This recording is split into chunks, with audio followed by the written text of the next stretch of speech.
Thank you for tuning in to The Victory is Greater Than the Struggle, an ex-lesbian podcast with myself, your host, Jessica Newsome. I am so excited about today's topic, right? Let's just jump straight into it.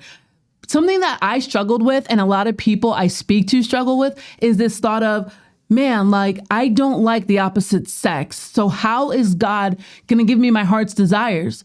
Maybe some of you have been like me, where it's like, God, I've always wanted to be married and have kids, but it was with another woman. I do not like men, so how can that happen? And then so we go down this whole rabbit hole of, oh my gosh, like, I don't like men. How is God going to change that? I don't have like an urge to be with the opposite sex intimately. Like, they're kind of gross, right? And you have all of these things that's in your mind. And the issue really is wondering if God can do the impossible in your life, right? That's what it comes down to. It's, can God fulfill this area of my life, this desire? And this was like the $1 million question for me, the $1 million question, because I always used to tell people when they would say, okay, well, you don't like guys? How come? How do you feel about guys? And I would always say this, and take it how you want, but I would say, guys are like puppies. They're cute. Sometimes you want to play with them, but you'd never screw one. That's disgusting, right? So that was my way of kind of letting someone else know, like, a little bit into my life as far as how I felt about the opposite sex, okay? And that's how I felt about guys. I had guys as best friends, all of that stuff. Maybe I'd cuddle with a guy friend, but it never went anything past that. And so a part of my life growing up, like many young girls, was I want to get married and have kids, right? That is just something that is in a lot of us, but there's people who never really felt that, and that's okay. We're going to hit that up in a second, okay?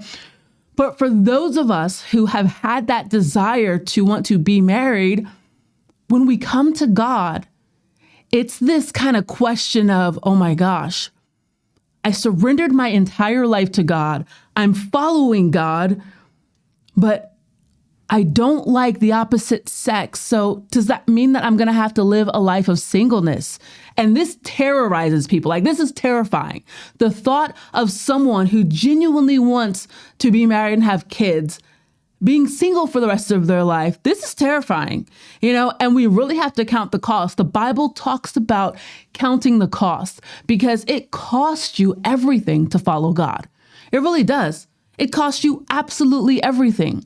You have to lay down your way of thinking, your way of understanding, your way of doing things, the things that you want for your future, the kingdom that you might have built for your life, right? Your job, your security, all that stuff. You have to lay that down and say, you know what? Not my will, God, but let your will be done in my life, right? And counting the cost is something that you really have to take seriously. And so when I came to God, I didn't really count the cost immediately. I just felt this sense of God is calling me. I know that I can't do life without him. I know that apart from him, I will be empty and incomplete. I know that apart from him, there will always be these voids that I will try to fill with things that will never be able to sustain me. And so I came to God that way. But as I began to just really grow in my relationship with Christ, I saw that, man, this is going to cost me. It's going to cost me friendships. It's going to cost me my career. It's going to cost me my understanding about myself and about the world around me. Following God costs us everything. The Bible says to pick up your cross and follow me, right? Pick up our cross, pick up the Bible, pick up that way of thinking, that lifestyle, and follow the God who created you, right? Because we are here for a bigger purpose than what we think we're here for, right? We're here for things far greater than us just to build our kingdom on earth and have fun. No, we are here to live a life pleasing to God and to do what he's called us to do, to reach the masses, to reach the people around us so that other people can seek God and find God and go to heaven as we will go to heaven. And so following God, I began to realize that, okay, I still have this desire to want to be married and have kids. Like I have these desires still. Can God fulfill that? That was the multi-million question. Like, can God fulfill those desires? And I started to really question God in that. I really did. I started to really just question, how are you going to help me to like guys when I tried on my own all of these years to like them and it never worked? Many of us tried liking the opposite sex by maybe having sex, and we're just like, that was a fail, right? Maybe getting into a relationship with them and you just didn't like the way they touched you or tried to kiss you, right? And you're just like, this is disgusting. And what I realized is that when we do things in our own might, they don't really work out that well. AKA, when we try to be our own God, we kind of fall short of that mark by a lot, right? It's us trying to change ourselves. And there's some people listening right now who have been their own God, realizing that they are not a good God, that they will not change themselves, but they think that it's God's fault, that God is the one to blame. When God says, you never completely came to me in the first place. You never surrendered everything to me. You surrendered part of yourself for a moment, but you never gave me all of you so I could change you. How can you expect for God to change you if you say, I'll just give you a part of me? You're limiting what you're giving to God to change. It's impossible.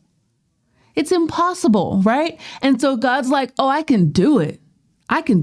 But I need all of you. I need for you to lay down your life and follow me. I need for you to trust me. I need for you to put your hope in me, not man or yourself, but put your hope in me. Put your hope in the Lord Almighty. And so I had this moment where I kind of just started freaking out. And this moment wasn't literally like a 5-minute moment, a day moment. No, it's like a season. And a season that kind of came and went throughout the years where, I would just wonder, is my heart changing towards the opposite sex? I didn't know. All I knew is that, it's been 10 years and I'm just following God. I'm just trusting in God. I'm not necessarily seeing the fruit of certain things. I'm just walking by faith, trusting him. Haven't been in a relationship. I don't know what's going on with that, right? I don't even know if I like guys really. I know I'm kind of looking at them differently. I'm looking at them in a different light. Like I started to notice these small changes that God began to do in my heart. I noticed that I would look at guys more, right? And I'd think, wow, he's kind of attractive. My number one guy, okay, my crush, okay, is Jason Momoa. I love him hands down. He is the finest thing that has ever walked this earth, okay? Aquaman all day. And I was telling some of my other friends, I said I could watch Jason Momoa just rock climb for hours shirtless, okay? Pray for me. But I noticed those little things. I noticed myself begin to look at men differently, okay? And it doesn't have to be lustfully, okay? Let's separate the two. It could be looking at a man and admiring his qualities as a man, maybe his manliness, maybe how he treats people, maybe just all of these different characteristics that I never really sat and thought about, that I never really gave my ear to, my eyes to. And so I would notice little things like that, but whatever. I've been single, haven't dated, anything like that in the past 10 years. And then I get to a place, right, to where I'm just doing online dating. I hate it, okay? Some of us have been taught by the church that if we just wait on the Lord, literally, and don't move, the man will come knocking at our door, literally. Like, I will be at my house and he will come knocking on my door saying, Jessica, God has sent me to you. You are the one. I'm going to court you now, okay? It hasn't happened like that. Maybe, I don't know, hundreds of years ago, right? It was different. But this is the 21st century. That does not mean that the Bible is irrelevant, because some of us do that.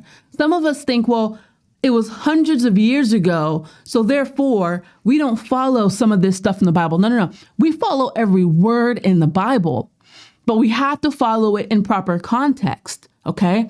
So the Bible doesn't necessarily talk about is online dating good or bad, right? Okay. But this is a way to meet more people. It's how you go about it that's important. Okay. And so when it comes to dating, I feel like I'm about to go into 2 podcasts, but I'm going to shove all this into one.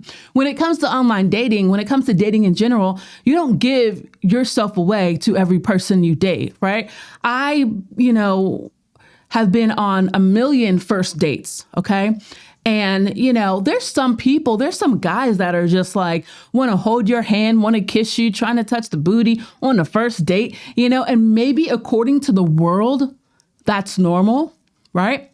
But in order to do this the right way, what I have realized is, okay, I can do the dating scene. I can go on a first date with, I could set up a first date with 4 different guys, 5 different guys in a month. It's not a problem for me as long as I'm not giving myself to any of them. Does that make sense? Right? So it's like cultivating friendships. So I go on a first date, and I'm just like, hey, what's up? I'm just getting to know him. 9 times out of 10 times out of 10, for real, I can quickly tell where his mind and his heart is. Does he love the Lord, serve the Lord? Does he know Bible, right? Where his relationship with Christ. Those are things that I quickly focus on, and I can immediately tell when someone knows nothing about God, not trying to find the Lord, not trying to seek the Lord, and when they're trying to just give you a bunch of crap, right? Like they're just throwing BS out there, thinking that you'll take the bait to think that they're someone that they're not, right? So I have had a lot of first dates, and none of them got to second dates, okay? Very few guys have gotten to a second date with me, and so even then, even after a couple weeks, I'm still not holding hands. I'm still not kissing. I'm not doing any of those things, right? Because you have to earn the right to be exclusive with me, right? So getting to know someone is one thing. I can get to know a lot of people, okay? But I'm not giving my heart to them. I'm not giving my body to them in any way, shape, form, or fashion, okay? But when I realize, okay, well, I'm going to weed out these, I'm going to kind of focus on these 2 or these 3, right? Get to know them deeper, right? When a person earns the right to be exclusive with them, saying like, okay, I really am going to invest in this one guy, right? He has earned the right, for me to be able to give him a little bit more of my heart. Not my body, right? Not even touching my booty while we're walking down the street. None of that, right? But letting him in just a little bit more inside my heart, inside my mind, right? Then you can get to a place to where it's like, okay, I'm exclusive with just you and only you. And this dating process had just sucked, okay? And in my mind, I'm thinking, why am I even doing this, right? Like, all this is doing is reaffirming in my mind that I do not like men. That's the tactic of the enemy right there. That's what the enemy does. The enemy will do everything he can to remind you of why this won't work, which means following God won't work, which means God lied to you, which means you can't trust God, which means God probably isn't real. The enemy does all of this stuff to try to get you to fall away from God, right? But we have to learn to trust in the Lord, right? We have to learn to have hope in God in spite of what we see. And so I've had the worst first dates. I could tell you horror stories, right? There was one first date and I met him at the park and he was like, oh, well, I have my kids. So, we'll just go to the park and I'll just chill and talk with you. I'm like, cool. Yeah, whatever. Right. And he was a single dad and the kids were cute. Right. But they weren't dressed properly. It looked like they wore the same clothes for like days in a row. He just didn't know how to care for the kids. And he had a lot of emotional baggage. It was really bad. Right. Like, I have had some horror stories and that can kind of lead us to think that maybe there aren't many good guys out there. That's not necessarily true. That's not true. It's not true. We have to really learn how to wait on the Lord, That's what I'm trying to say this whole time. We really do. In spite of what we see, being single for 10 years and finally meeting a good guy, I will keep you updated on how this goes, right? But, meeting a very awesome guy who loves God, and who's just amazing, right? Like, we really have to wait on God and not worry about all of those unknowns, because even dating now, right? I'm just kind of like in awe of how God has changed my heart. I'm in awe of how God has changed me from being repulsed by men to desiring to want to get married to a man, to be with a man intimately. All of those things, like, I'm realizing that stuff is on the inside of me. And I'm just like, where did this come from? But when the seed is planted, when we follow God and those seeds are planted, it takes a while for plants to grow. The seed has to first be what? Buried into the ground. It's hidden. It doesn't grow overnight, but the seed has to be watered, and then what? It cracks open. That kind of sounds painful. That doesn't sound pretty, right? It sounds like it's breaking. And from that cracking, growth begins to happen still under the soil. Over time, you see that thing begin to grow and shoot up. Many of us do not wait for that process from planting to seeing because we're impatient and we allow the doubt in our hearts and mind that the enemy is sowing. We allow that stuff to uproot all the seeds that God is doing. Because if I was to say, this can't work, this won't happen, all of these first dates sucked, right? It's been 10 years. What's going on? What's happening? What I'm going through now, I would not have been able to see because God cultivated me. He transformed the way I thought about things, the way I saw things, the way I viewed men, the way I viewed myself. All of those misconceptions that I tagged onto myself. I'll never like sex with a guy.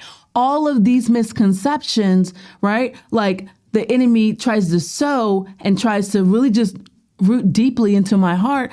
The enemy, God is like, I want to fix all that stuff, but it's going to be a process and you may not see the product just yet, but you have to trust me and you have to be faithful. The scripture that God spoke to me when I allowed him to walk me out of homosexuality.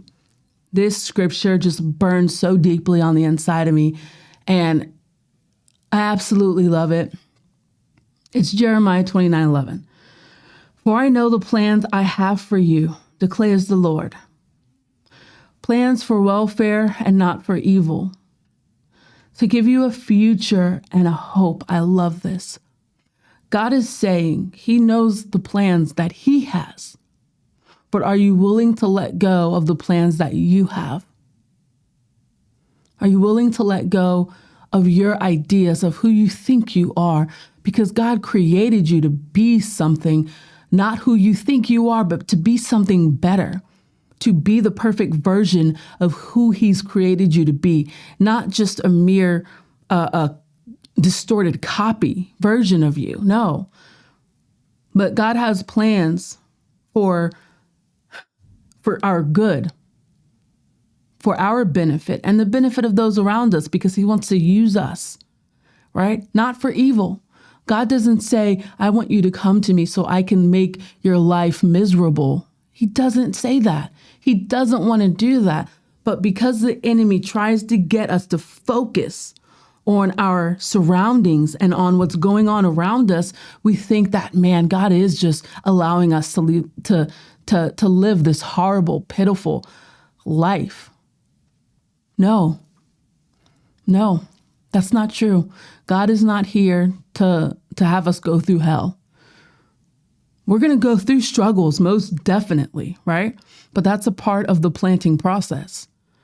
Any seed that is buried must be broken first before it can begin to grow. And any seed that is planted, it's planted deep within the ground by itself, alone. And many of us don't like being alone. We don't like being in that place alone with God, away from others, being crushed, being broken. But that's how God begins to build us up. He has to take away the things that are there to destroy us.